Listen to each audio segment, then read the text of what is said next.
Hello and welcome to today's edition of OU Nightly Online. I'm Sam Brown, coming to you from my apartment in Norman, Oklahoma. While COVID-19 still keeps us off campus and out of our studios, we are dedicated to bringing you this newscast. And we begin today with breaking news on OU's campus. An email from Interim President Joseph Harris says the university plans to hold in-person classes for the fall semester. Harris says changes will be made to help improve social distancing in both campus residence halls and classrooms.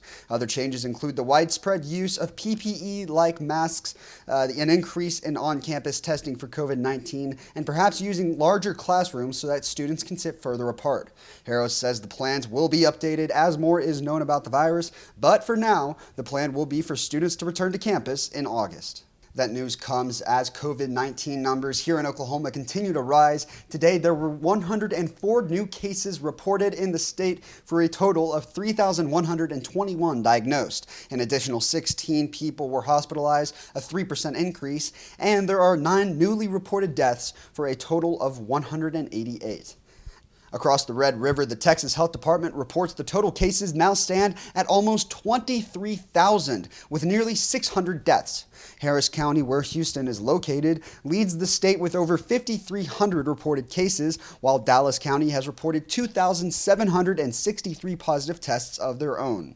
And retail stores like these in Houston started offering curbside pickup today for customers to safely get what they need. They can call ahead and pay over the phone, and items are brought outside to cars by store clerks. Looking across the nation, over 912,000 cases of coronavirus have been reported in the United States as of today. Now that's an increase of nearly 25,000 over the last 24 hours. 1,217 more coronavirus-related deaths were also reported in the United States today, bringing the total to 51,453. That's more than the next two countries, Italy and Spain, combined. And in light of these events, today President Donald Trump signed legislation providing an additional $484 billion in funding.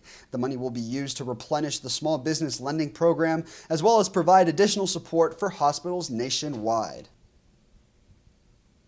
A long wait for some comes to an end. All remaining patients on the USNS Comfort will be transferred off the ship by Sunday. The Naval Hospital ship has been docked in New York City for weeks to help with the influx of coronavirus patients in the area.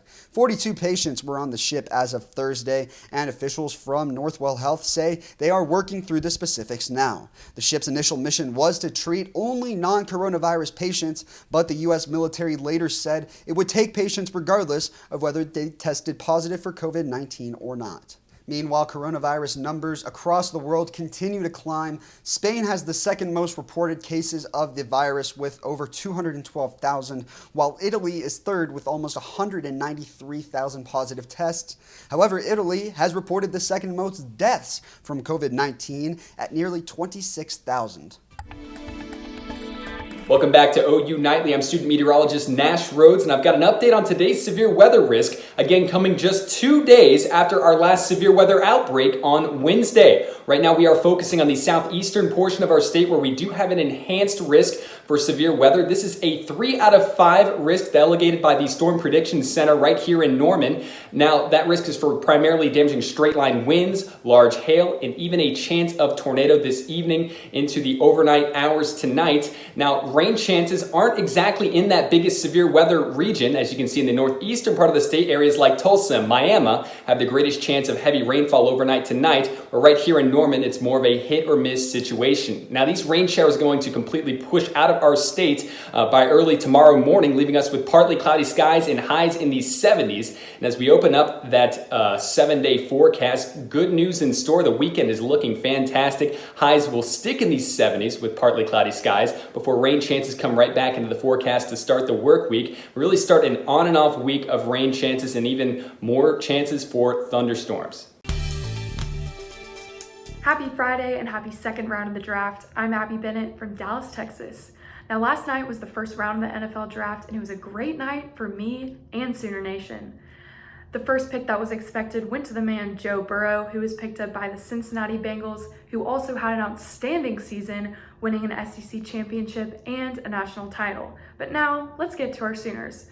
With the 17th pick, CeeDee Lamb went to my Dallas Cowboys. This past season, CD had not one, not two, but 14 TDs and a total of 1,300 yards. He scored 32 touchdowns in 41 games, making program history at OU for scoring the second highest number of career TDs, right behind Ryan Broyles. Not to mention, he was also first-team All-American and a finalist for the Blitnikoff Award. I don't know about you Cowboys fans, but with Dak Prescott, Zeke Elliott, Amari Cooper, Michael Gallup, and now CD, the Cowboys offense is looking a little dangerous. And 3 years ago, Kenneth Murray tweeted that he would be a first-round pick in the draft. He was right. With the 23rd pick, Kenneth Murray was selected by the LA Chargers, being the first Sooner linebacker picked in the first round of the draft since Jackie Shipp all the way back in 1984. He finished at OU starting all 42 of his career games and 335 tackles. K9 also finished the season last fall as a second-team AFCA All-American, third-team AP All-American, and a first-team All-Big 12 recipient. Now, a little throwback fun fact. On this day back in 2004, Eli Manning, quarterback from Ole Miss, was the first draft pick by the once called San Diego Chargers. He was then traded to the New York Giants, where he won 2 Super Bowls and was MVP in both wins. I hope you enjoy your retirement, Eli. To wrap up sports for the rest of the semester, I wish the best of luck to the rest of the Sooners in the draft. I hope you all are continuing to wash your hands and staying safe. I'm Abby Bennett from Dallas, Texas. And go Cowboys! Thank you, Abby. And thank you for watching today's edition of OU Nightly Online, brought to you by students working remotely both in Texas and here in Oklahoma.